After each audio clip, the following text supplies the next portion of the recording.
Hello everyone. In this video, we will guide you on how to reinstall Terminal app on Windows 11. Windows Terminal is the latest built-in console app for Windows 11.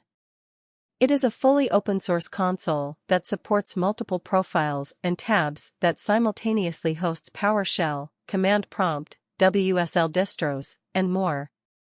If you have uninstalled Windows Terminal by mistake while trying to do something else, or the Terminal app is not working, reinstalling the Terminal app on your Windows 11 machine may help you.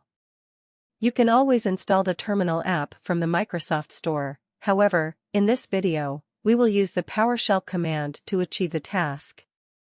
Please note that you can copy this command from this video description. Here is how to do it. How to reinstall Windows Terminal using PowerShell? To reinstall the Windows Terminal app on your Windows 11 machine, first, click on the Start button and then type PowerShell. In the search results, right-click on the Windows PowerShell entry and select Run as Administrator option.